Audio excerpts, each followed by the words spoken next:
राधे राधे, जय श्री कृष्ण। आप सब कैसे हैं? स्वागत है आप सबका हमारे लाइफ स्टोरी चैनल में। आशा करती हूँ कि आप सब स्वस्थ कुशल मंगल और स्वस्थ होंगे। आज हम इस वीडियो के माध्यम से जानेंगे कार्तिक स्नान कब से शुरू हो रहा है और कब समाप्त हो रहा है। इसके अलावा कार्तिक स्नान की क्या नियम और विधि है, क्या पहली बार व्रत 1 महीने का उठा सकते हैं, स्नान कितने बजे करें और तुलसी की पूजा कब किया जाएगा, कैसे करना है, किस विधि से माता तुलसी जी को सिंदूर लगाना है कि नहीं लगाना है, किसे पहले जल अर्पित करें, सूर्य देव को कि तुलसी माता को। कार्तिक मास में कौन कौन सी चीजें हमें खानी चाहिए, किस बात की क्या और सावधानी रखनी चाहिए, खास करके कौन सी गलतियां हमें नहीं करनी चाहिए, दीपदान कैसे करना है, हर प्रकार से जुड़ी महत्वपूर्ण बातें आज हम आप सबको इस वीडियो के माध्यम से बताने वाले हैं। आप सब हमारी वीडियो को ध्यान से अवश्य सुनिएगा और वीडियो पसंद आए तो कमेंट बॉक्स में भगवान विष्णु जी के लिए श्री विष्णुआय नमः अवश्य लिखें। अगर आप हमारे चैनल पे नए आए हैं तो हमारे चैनल को सब्सक्राइब करिएगा और बेल आइकन अवश्य दबाइएगा ताकि हमारी वीडियो के नए नोटिफिकेशन आप तक सबसे पहले पहुंचे। आइए जानते हैं कि सबसे पहले कार्तिक मास विष्णु जी का महीना, जो भगवान विष्णु को बहुत ही ज्यादा प्रिय महीना माना जाता है। कार्तिक मास में बहुत सारे पूजा पाठ, व्रत, नियम विधि से इनसे करना चाहिए ताकि भगवान विष्णु जी आप सब पर उनकी कृपा बनी रहे। इस विषय पर खास तौर पे आज हम आप सबसे चर्चा करने वाले हैं। कार्तिक मास में 1 महीने तक हम तुलसी माता के सामने सुबह शाम दीपक अवश्य जलाते हैं। कार्तिक मास में माता तुलसी जी का विवाह भी संपन्न करते हैं। लोग कार्तिक मास में बहुत ही धूमधाम से माता तुलसी जी की पूजा अर्चना के साथ साथ उनका विवाह भी बहुत अच्छे धूमधाम से करते हैं। तो आइए जानते हैं इस साल कार्तिक मास कब से प्रारंभ हो रहा है। 28 अक्टूबर पूर्णिमा से 2023 स्नान दान आप सबका शुरू हो जाएगा। कुआर महीना में श्विन महीना 28 अक्टूबर से कार्तिक मास स्टार्ट हो रहा है। कार्तिक मास समाप्त होगा 27 नवंबर 2023 को समाप्त हो जाएगा। जो भी भाई बहन यह 1 महीने का व्रत संकल्प लेते हैं वह पूर्णिमा के दिन से स्नान दान करके व्रत का संकल्प लेंगे।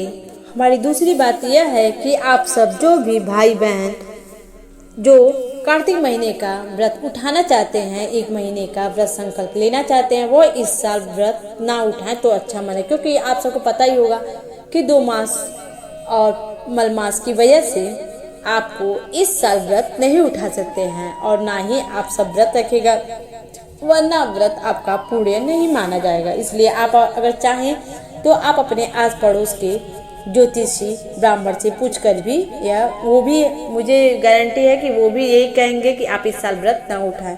कोई भी नया कार्य, नया व्रत नहीं उठाया जाता है, तो इसलिए आप भी व्रत न उठाएं। सिर्फ अगर आप चाहें तो स्नान दान कर सकते हैं, क्योंकि यह नॉर्मल चीज़ है और ये बहुत सारे लोग जाते हैं इलाहाबाद, मतलब जहाँ जहाँ पे ये सब लगते हैं घाट, आप वहाँ पे जाकर स्नान दान ये सब अपना कर सकते हैं, लेकिन आप व्रत नहीं उठा सकते हैं। इस बात का आप विशेष ध्यान रखिएगा। दूसरी बात यह है कि स्नान दान करने से आपको वैकुंठ की प्राप्ति होती है। जो भी स्नान नहीं कर पा रहा, अगर वो दूसरे को भी देख ले स्नान करते हुए, दान करते हुए, तो उन्हें भी उतना ही फल का लाभ मिल जाता है। ये जानते हैं कार्तिक मास के कुछ नियम विधि। देखिए दोस्तों, इसमें कभी भी आप सबको स्नान जब भी करना है तो आपको सुबह में यह स्नान करनी है। अपने घर पे भी आप कर रहे हैं तो सुबह उठकर आपको यह स्नान करनी है। और आप चाहें तो अगर खुले में हो तो आप खुले में भी स्नान कर सकते हैं। वैसे अगर आज की जनरेशन में तो लोग कहाँ कर पा रहे हैं, बाहर रह रहा फ्लैट है तो वहाँ पे नहीं हो पा रहा है। तो अगर आप चाहें तो घाट पे नहीं जा पा रहे हैं आप रेगुलर, तो आप अपने बाथरूम में भी नहा सकते हैं। इसके लिए कोई पाबंदी नहीं है, या कोई भगवान सब देख रहे हैं, तो इसलिए आप अपने घर में भी स्नान कर सकते हैं। अगर खास करके अगर घर में आंगन हो तो आप आंगन में ही स्नान करें सुबह उठकर। उस टाइम तो कोई उठा हुआ तो आप आराम से स्नान कर सकते हैं। तो आंगन भी उस घाट के बराबर मान्यता है। और याद रखिएगा, जिन लोगों के घर के पास तालाब, नदी, सरोवर होगा तो वहाँ पे तो जाकर स्नान कर सकते हैं, लेकिन सूर्यास्त जैसे सूर्य निकलने से पहले ही स्नान उन्हें कर लेना है। सूर्य उग्र होने के पहले आपको नहाकर एकदम रेडी हो जाना है। ये नहीं कि मतलब सूर्य निकल गया तो आप गए नहाने, तो उसे नहीं माना जाएगा। इसलिए आप जैसे भोर में 4 बजे के आसपास 4 और 5 के बीच में आप स्नान कर लीजिएगा। ऐसा माना जाता है कि वह स्नान आप तारों के खुले आसमान के नीचे तारों के बीच में आप मतलब उसकी छांव में आप स्नान कर रहे हैं तो इसका अधिक फल प्राप्त होता है। दूसरी बात यह है कि मतलब ठंड के इस टाइम तो मतलब थोड़ा ये महीना जो बहुत लेट से आया है तो ठंड भी ज़्यादा बढ़ गई है, तो जो बुजुर्ग वर्ग के लोग हैं उन्हें ठंड लगने का भी तो डर रहेगा, तो इसलिए आप अपने घर में ही नहाएं। स्वास्थ्य से बढ़कर कुछ नहीं है, भगवान देख रहे हैं सब कुछ। और आप ऐसा ना हो कि आप नहाएं फिर आप बीमार पड़ जाएं, तो भगवान तो कह नहीं रहे हैं, जबरदस्ती कर नहीं रहे हैं, तो इसलिए आप इस सब का ध्यान रखें। और अगर आप नहा भी रहे हैं तो वहाँ पे कुछ जला वला लें तो भी मतलब ठीक है, वैसे भी आप कर सकते हैं। और सबसे अच्छी महत्वपूर्ण बात मेरी ये है, मान्यता है कि अगर आप चाहें तो आपको कहीं जाने की जरूरत नहीं। अगर आपके घर में गंगा जल है तो आप जब डेली 1 महीने तक लगातार अपने नहाने के पानी में थोड़ा सा गंगा जल मिलाकर कर लें, वो सबसे बड़ा स्नान होता है, वो आप कर लीजिए तो आपको उतना फल प्राप्त हो जाएगा। तो इससे अच्छा उपाय, सबसे अच्छा मेरा बेटर उपाय है, तो आप यह उपाय कीजिएगा, आपको उतना ही फल प्राप्त होगा। एक बात का आप सब ध्यान रखिएगा, स्नान करने के तुरंत बाद एक दीपक अवश्य जलाइएगा, माता के पास रखिएगा और उन्हें माता को पूरे अच्छे से पूजन अर्चना कीजिएगा। और फिर माता को दीपक जलाने के बाद कुछ भोग अवश्य, जैसे मिश्री हो गया, कुछ भी मिश्री फल किसी भी चीज़ का रेगुलर आपको सुबह शाम माता के सामने भोग लगाना है। और दोनों टाइम आप सबको दीपक जलाना है। वो भी दीपक अगर आप चाहें तो मिट्टी के दीपक भी, एक दीपक जला सकते हैं, 5 दीपक जला सकते हैं, लेकिन बहुत लोग का मान्यता है कि दीपक माता को 2 या 5 इतना ही जलाना चाहिए। रेगुलर आपको यह कार्य करना है, वो भी 1 महीने तक।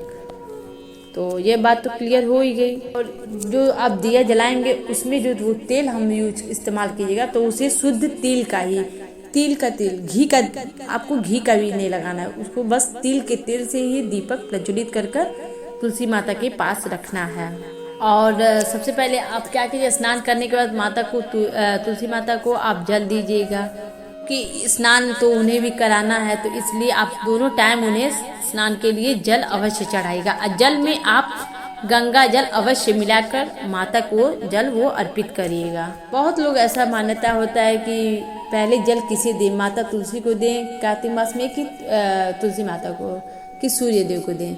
तो आप इसमें कंफ्यूज होने वाली बात नहीं है। अगर सूर्य जी मान लीजिए आप सुबह नहा रही 4 बजे, तो उस टाइम से सूर्य उग्र हुए भी नहीं रहते हैं, फिर भी आपको पूर्व दिशा में मुख कर उनके नाम से जल अर्पित करना है। फिर उसके बाद माता तुलसी जी को जल चढ़ाना है। इस बात का आप खास ध्यान रखिएगा।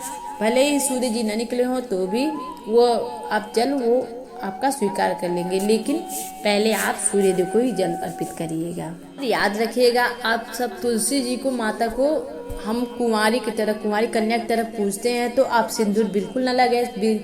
सिंदूर तुलसी माता को उस दिन लगाया जाएगा जिस दिन उनका शालिग्राम भगवान से, ठाकुर जी से शादी होगा, उस दिन उन्हें तुलसी माता का जिस दिन विवाह होगा उस दिन आपको लगाना है। देवउठनी एकादशी जिस दिन रहती है उसी दिन माता तुलसी का विवाह होता है, और उस दिन से हम तुलसी माता को सिंदूर अर्पित करते हैं। इस बात का खास आप सब ध्यान रखिएगा, तुलसी माता को सिंदूर न लगाइएगा। अब मैं वीडियो, तुलसी विवाह की भी वीडियो, पूजा विधि सारे मैं आप सबको बनाकर वीडियो आप सबको अपने चैनल पे अपलोड कर दूंगी। लेकिन मुझे लगा कि इतना जानकारी आप सबको देना बहुत ही ज़रूरी है, तो आप प्लीज़ तुलसी माँ को सिंदूर कदापि न लगाएगा, क्योंकि उन्हें पीले सिंदूर उस दिन लगाना है जिस दिन देव उठनी एकादशी रहेगी, उसी दिन उस दिन माता का विवाह होगा, और उसी दिन उन्हें पीले सिंदूर से और उन्हें दुल्हन की तरह हम सजाते हैं। तो इस बात का आप सब खास ध्यान रखिएगा। आप सबको सारी बातें तो समझ में आ गई होगी, तो आप सबको पता ही होगा कि मैंने बता दिया आपको 28 नवंबर से हमारा कार्तिक स्नान दान स्टार्ट हो जाएगा, मतलब शुरू हो जाएगा, और यह समाप्त होगा अगले महीने कार्तिक मास 23 नवंबर को। इसके लिए मैं आगे की वीडियो आप सबको फिर आप सबके लिए लेकर आऊँगी कि माता तुलसी जी की विवाह कैसे किया जाएगा, और तुलसी माँ की कथा भी लेकर आऊँगी। हमारा वीडियो कैसा लगा कमेंट बॉक्स में ज़रूर बताइएगा और वीडियो को लाइक करिएगा, चैनल को सब्सक्राइब कीजिएगा और ओम विष्णुआय नमः अवश्य लिखिएगा कमेंट बॉक्स में। मिलते हैं आपसे अगले नए वीडियो में।